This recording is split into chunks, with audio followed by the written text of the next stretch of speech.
Hello, people. So, I was playing Cyberpunk today, and I had realized I hadn't posted yesterday. I'm sorry about that. There's not really much justifying it this time. It was just me being forgetful. Uh, anyway, time to get into what we're going to talk about. So, so, there's a specific kind of dread that doesn't come from a ghost in a hallway or a killer in the woods. It's a dread that starts under your skin.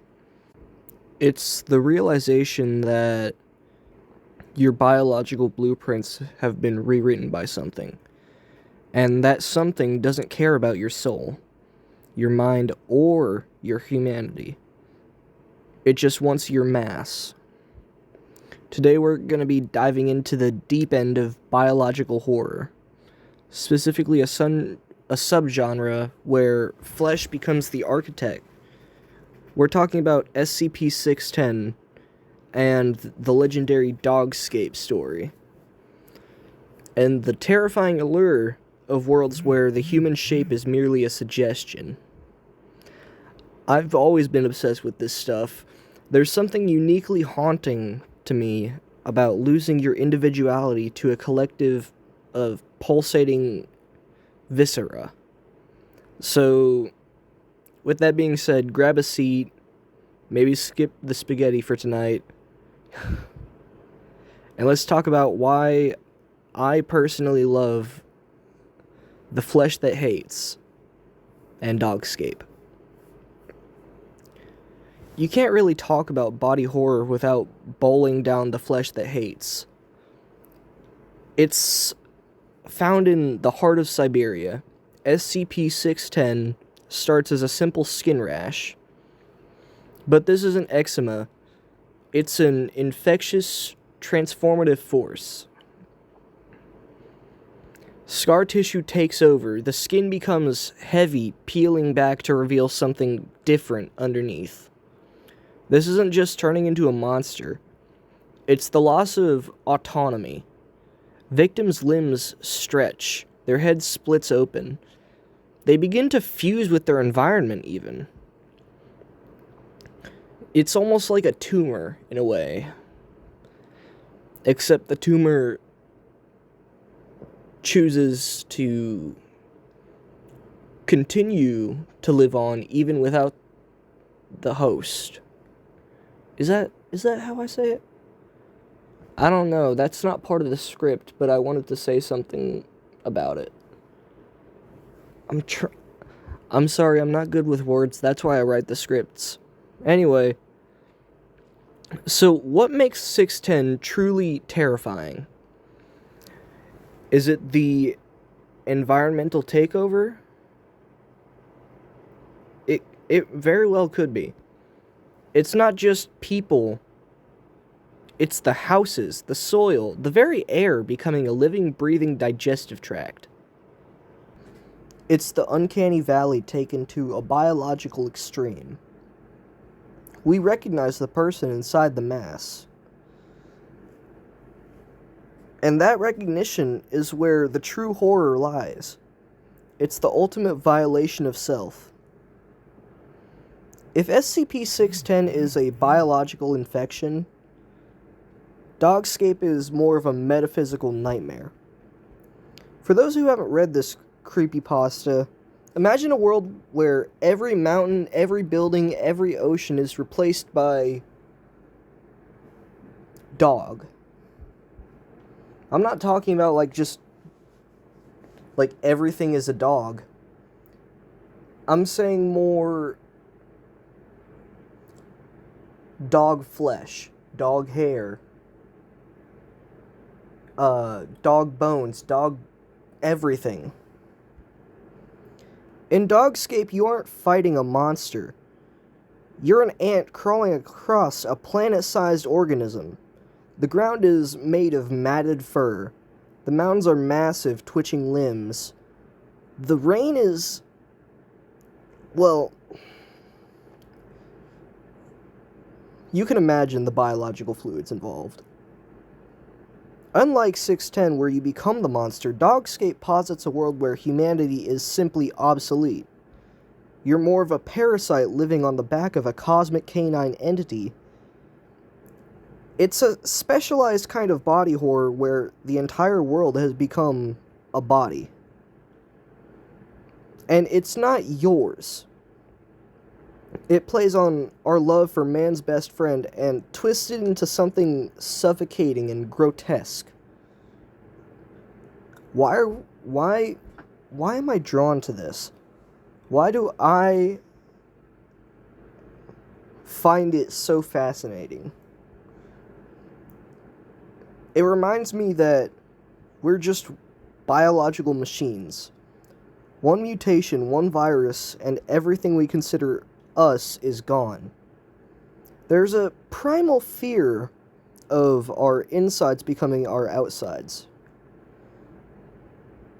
Holy shit, I sound fucked up. I promise I'm not a psychopath, I swear. Unless it's in Fallout. Good God, the war crimes I've committed in Fallout. In most of these stories, the flesh takeover is a collective. It's like a dark mirror of our desire for connection, literally being fused together until we are all one in this giant amalgamation of flesh, neurons, organs, everything. It's the ultimate end of loneliness, and it's absolutely fucking horrifying. If you've exhausted the SCP Wiki and Dogscape, here is more flesh horror starter packs for more nightmare fuel. How about The Enigma of Emagura Fault by Junji Ito? It's not really a takeover in the traditional sense, but the way bodies are stretched and reshaped to fit their holes is the peak of the genre.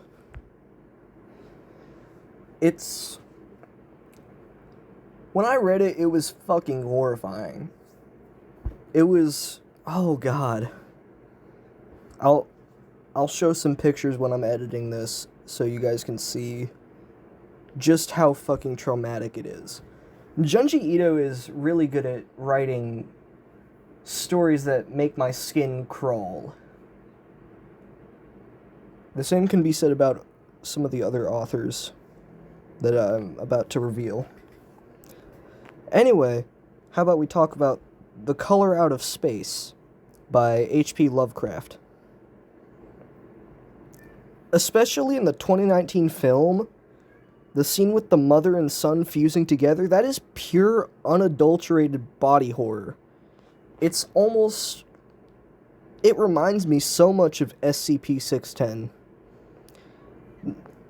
Now, let's move on to Carrion. It's a horror game, and as Markiplier described it, it's like a reverse horror game where you play as the monster. And it's horrifying. You ever really wanted to be the flesh ball that fucking takes over the world? This game lets you play as that mass, consuming humans and growing in size. It gives you a perspective of the beauty of the biomass. Or we could talk about Vita Carnis, one of my favorite analog horrors. It was kind of the one that introduced me to the genre. No, that was, what's it called? Monument Mythos. That's what introduced me to analog horror. Then I went to Vita Carnis, Godzilla analog horror, and then it just kind of became a whole rabbit hole I went down, where I was just watching the most fucked up analog horrors I could, because it was amazing to say the least. Anyway, Vita Carnis is a YouTube analog horror about a world where living meat is part of the ecosystem. It starts with meat snakes, which That name. And it gets significantly more disturbing from there. It's a modern successor to the SCP-610 vibes. Now, how about The Ruins by Scott Smith? It's a malevolent vine that doesn't just grow on you. It grows in you, mimicking your voice and rearranging your insides. It's fucking horrifying. At the end of the day, flesh takeover horror works because it's inevitable. We're always made of the same stuff that these stories twist and distort. Whether it's a Siberian virus or a world made of dogs, these stories force us to confront the fact that our bodies are just temporary containers. That's pretty much all I had for you guys. After this, I'm going to record another video because I don't feel good about not posting yesterday. So, see ya.